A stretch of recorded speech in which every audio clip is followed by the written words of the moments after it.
श्रीमद् भागवत गीता पाठ भोजपुरी चौथा अध्याय। आगे श्री कृष्ण जी कहलन कि ई योग सबसे उत्तम हवे। हम शुरू में सबसे पहले सूरज के कहले रही। सूरज बतवलन कि हे पार्थ, ई योग हम अपना पुत्र मनु के बतवले रही। मनु अपना बेटा इक्ष्वाकु के उहे योग बतवलन। अहीं से ही ई योग अर्जुन के पीढ़ी दर पीढ़ी चलल आइल और ई दिनों दिन राजश्री लोगन में फैलत पसरत गईल। बाकी बहुत समय से एकर धारा टूट गईल। मनुज लोक में एकर लोप हो गईल और सगरो अनहार फैल गईल। हे पार्थ, हम अब उहे पुरातन योग हिया बतावत बानी। आज ले जे आलोपित रहल हो ओकरे के हम उजागर करत बानी। तो हमार प्रिय भगत और जिगरी साथी हो और ई जगवो बड़ा कीमती बड़ा गूढ़ हो हितकारी हवे। माधव श्री कृष्ण के सुन के अर्जुन का अजबे लागल, जैसे कौनो सपना टूट गईल होखे, जैसे केहू सुतला के जागल होके। हे खानी के राउर हो और ई सूरज के जन्म कब के हो, तब कैसे हम कहीं कि ई योग सूरज के रौरे कहल हो। अर्जुन के यह बात पर मुस्करा के महादेव श्री कृष्ण कहलन कि हे अर्जुन, तू और हम अभी ले यह धरती पर बहुत बेर जन्म ले चुकल बानी। बाकिर हे अर्जुन, ओ सब का बारे में तहरा कछुआ मालूम नहीं खे और सब बीतल जन्म मरण के सब कुछ हमरा मालूम बा। जेकर जन्म मरण कबहू ना होला, उहो होके हम दुनिया के सब प्राणीन के जे स्वामी हो, उहो होके हम जेकरा के कवनो विकार ना होला, उहो होके हम अपना प्रकृति के बस में करके हम अपना बल से जन्मी ले। जब जब धर्म की हानि होला और अधर्म दिन पर दिन बढ़ते चल जाला, तब तब हम कवनो न कवनो अपना इच्छा से यह धरती पर हम मानव रूप में प्रकट हो खिले। हम साधु पुरुष लोगन के रक्षा खातिर और दुष्ट लोग के विनाश खातिर देह धारण करीले। धर्म के स्थापना खातिर हम हर युग में प्रकट हो खिले। हमरा जन्म लेहला के और हम कैला की जे सही सही जानेला, ऊ मरला का बाद फेर ना जन्म लेवे, बलुक आपन सब बंधन काट के हमरा लगे और जाला।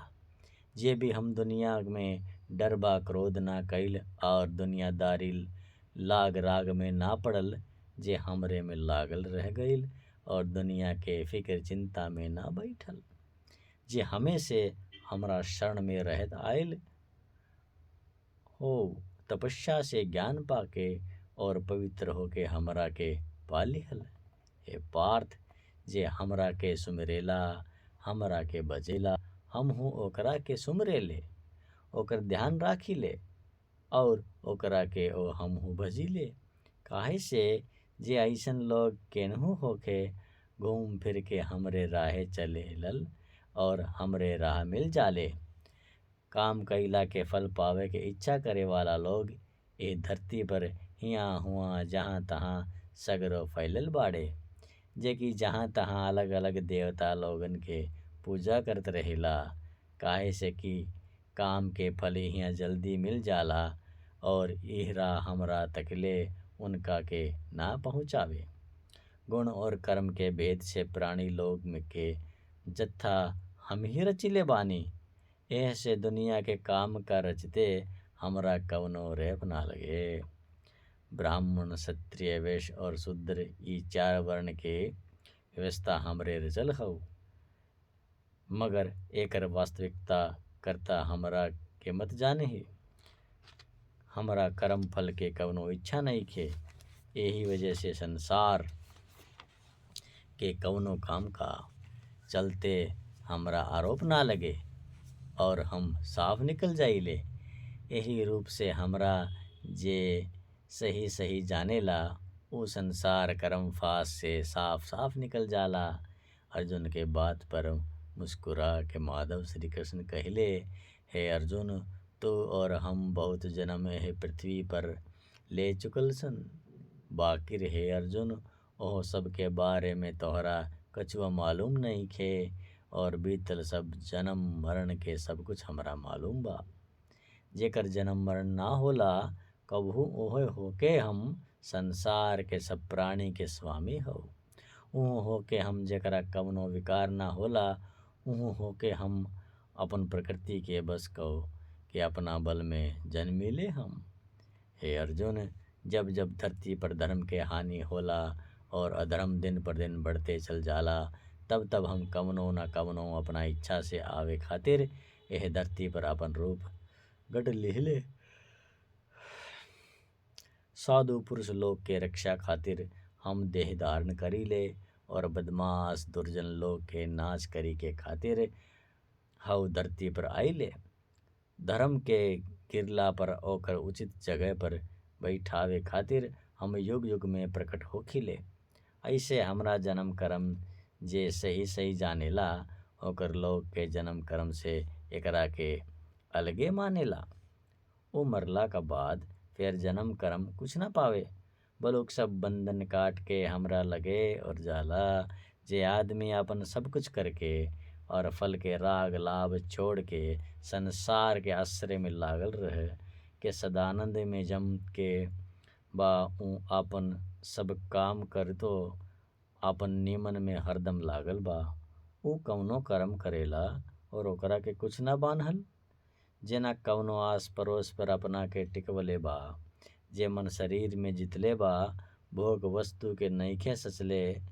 शरीर से लागल सब कर्म करके भी ना कवनो बंधन जालेला, ना पापे पावेला। जवन मिले तवने में जे मनुष्य पूरा संतुष्ट हो जाला, जे हरदम सुख दुख हर्ष विषाद जैसन द्वंद से हरदम दूर रहल बा। जेकरा में कवनो इच्छा नहीं के भइल गईल, दोनों स्थिति में एक समान रहेला। वैसन आदमी सब कर्म कैले के कवनो बंधन में ना पड़े। जे लाग राग के ऊपर बा, जे मान मोह से ऊपर बा, जेकर चित्त स्थिर बा और निरंतर ज्ञाने में लागल बा। ऐसन का सब यज्ञ कर्म के पुरुष के सब कर्म कपूर जैसन साफ मिला जाला, ओ कुछ शेष बाचल ना रह जाए। यज्ञ करे वाला के अर्पल चाहे शुरुआ ब्रह्म हो, सकल ब्रह्म डाल लो एकरा के आगे।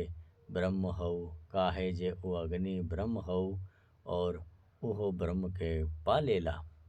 और योगी लोग देवन के सब सौंप के पूजलल, लाग राग फल के इच्छा सब त्याग के यज्ञ बना देलन।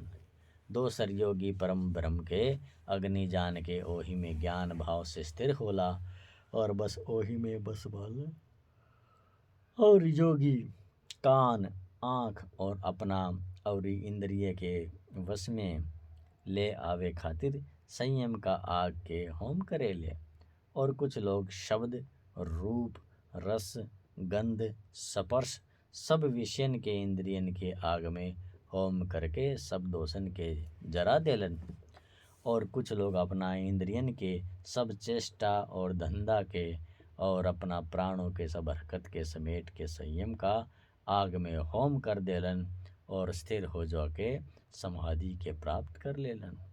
ऐसे कितना कठिन व्रत के साधन जतन करे वाला द्रव्य लगा के यज्ञ करेलन, और कुछ तप करे वाला होखेलन, और कुछ लोग अष्टांग योग के साधे वाला होखेलन, और कुछ शास्त्र पढ़ा के ज्ञान योग वाला होखेलन।